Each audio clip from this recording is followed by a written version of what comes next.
Hello, fellow Sudokans. Welcome to Zen and the Art of the Guardian Sudoku puzzle. It's Monday, the 17th of November, 2025. Oh, I hear the sound of an elephant running around in the background. That is, in fact, my cat. Seems to be doing his morning exercise. It's Monday morning here, and cat has decided to run around the house.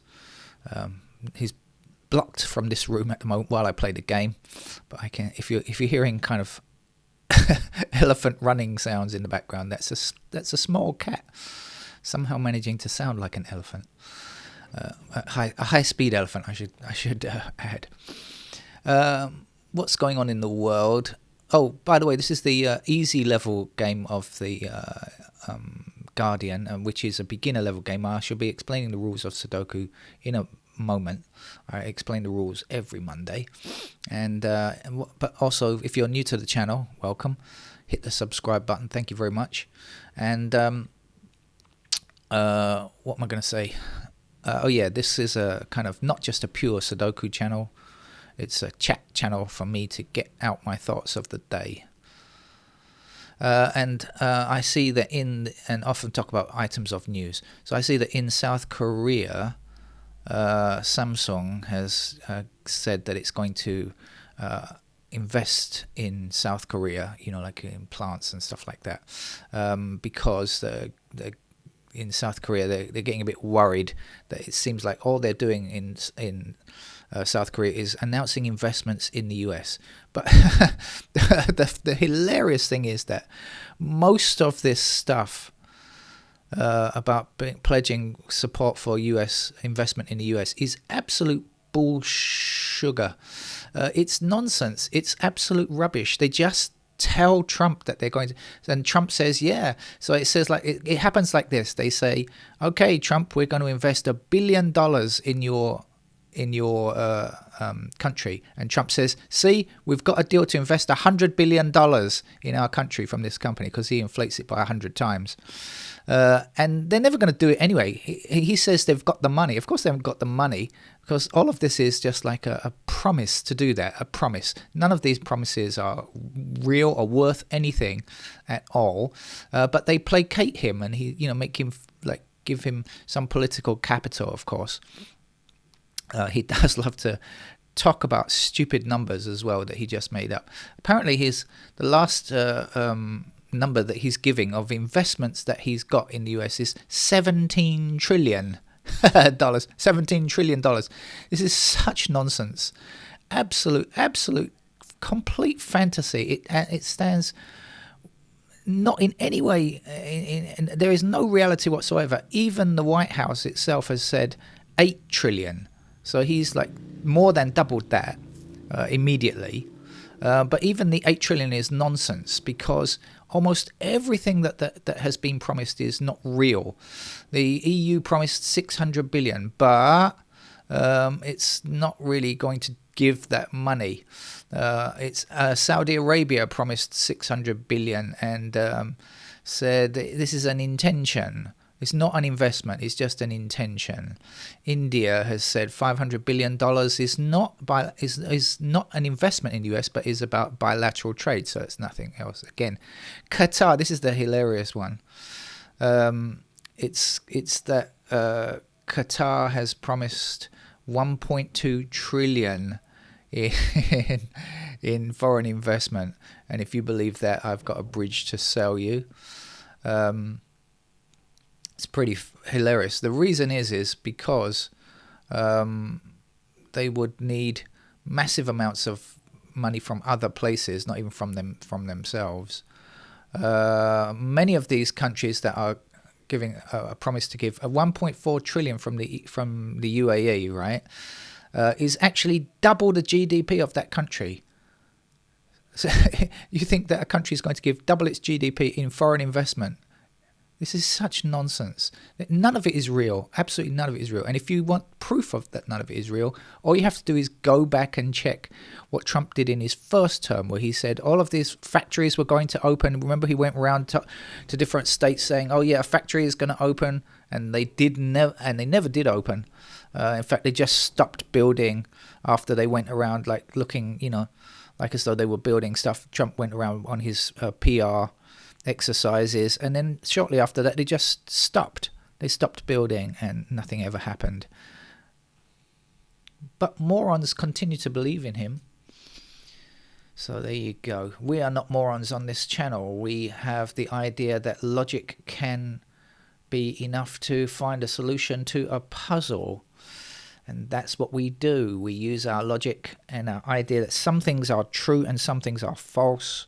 Everything that Trump says is false. But we can prove our logic here by playing this game of Sudoku. Now, how does it work? Well, we've got 9 squares. I almost said 8 there. 9 squares. I underinflated the value of squares in the row. 9 squares across, 9 squares down, and 9 squares in every one of these small sectors here, which I refer to as blocks, confusingly. But I just do. I call them blocks, 3 by 3 blocks. And I also use the verb block to mean something different, which I should never do, but I do anyway, so you just have to put up with me. What do we know? Okay, look, so what's the object of the game? I should tell you that, right? So the object of the game is to put a number in this square, this square, this square, and every other white square which doesn't have a number. Can we put more than one number in? No, of course not. That would be silly, wouldn't it? And can we put in a number that we already have? No, we can't, because that's the object of the game. So because we have 9 squares, we have numbers 1 through 9 to put into each row, column, and block. Got it? Okay, how do we do it then? Right, we've got several empty squares here. We've got 5 empty squares in this particular block down here. And what do we know? We've got 6, 7, 5, 9. So we don't need those numbers. We need all of the other numbers. We need 1, 2, 3, 4, and 8. 1, 2, 3, 4, 8, yeah. And they appear in these empty squares. How do we go about finding them? Well, what we do is we look and see what we've got outside this block. And in particular, we're going to look at digit 3. And you can see they're highlighted on my computer, on your screen, in fact. And we can say that, look, 3 is in this row already. So whatever numbers we have in this row, we can't have another 3.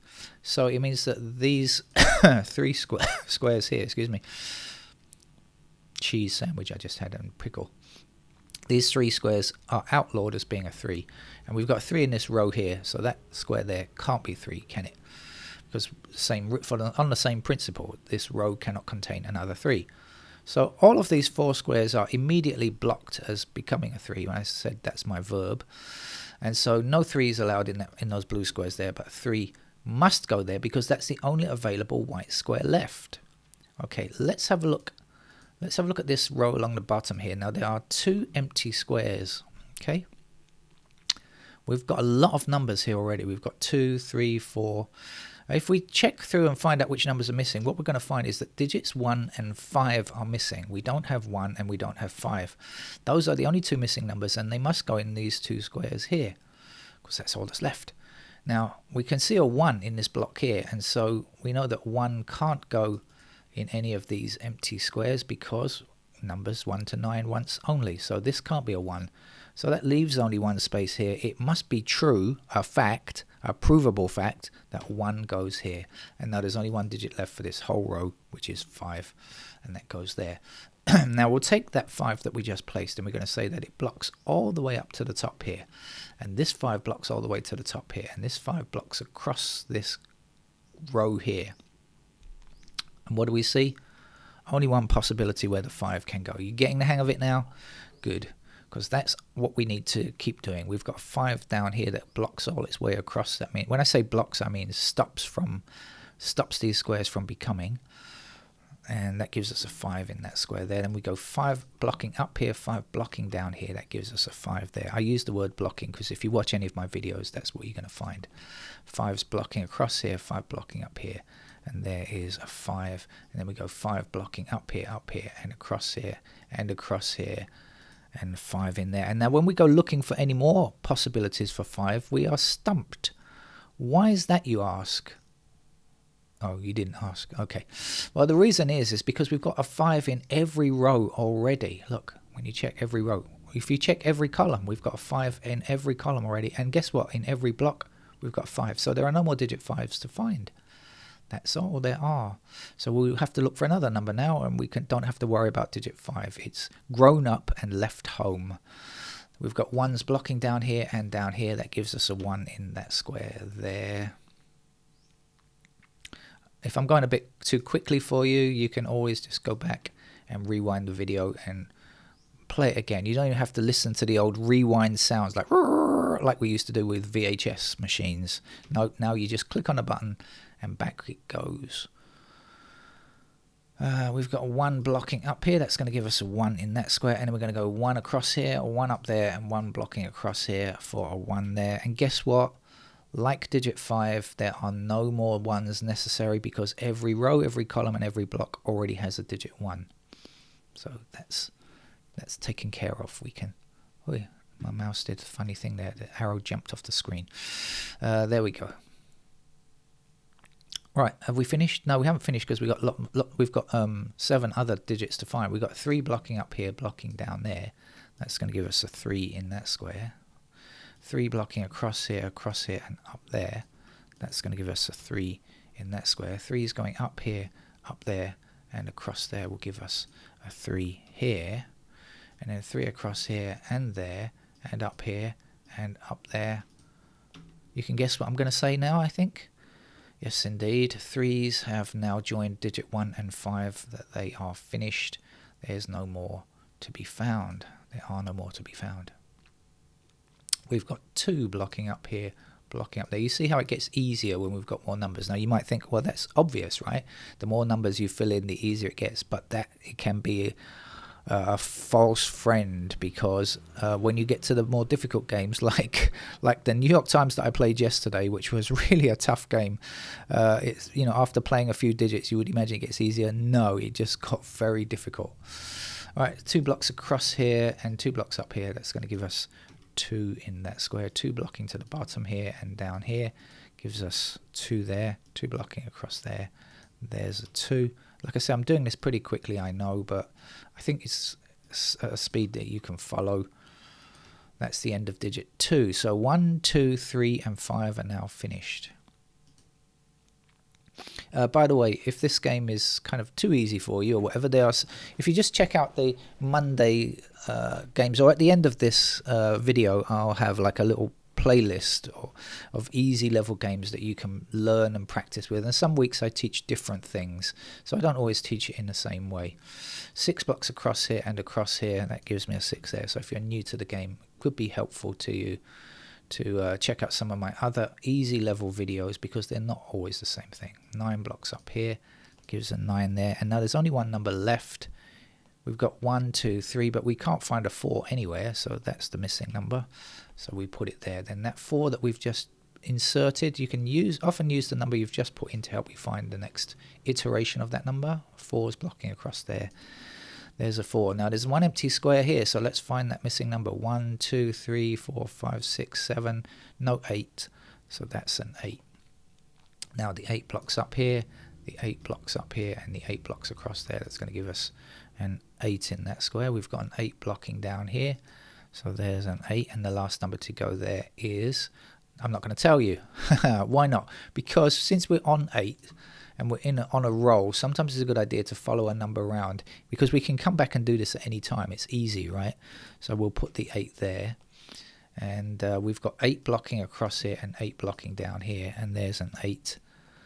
And we've got 8 blocking across here, and that's the final 8. So we've got all 8s finished now. And the reason I did that is kind of you get into a rhythm, you know, where you follow one number around the board, and you can find the various locations for it. And then you can come back and do anything easy like this. So now there's only one number missing here, which is 4. And if you look at this column here, there's one number missing at the top here. And that is 1, 2, 3, 4, 5, 6. That is, we don't have a 6, so let's put a 6 in there. Now we've got a 6 blocking down here. That's going to give us 6 here. Now there's only one number for this row or this block. Of course it is the same number. There's only one solution in Sudoku, only one possible location for each number. 7 blocks up there, that gives us 7 there. One number missing here. I've definitely played this game quicker than I normally play Monday games, but anyway, never mind.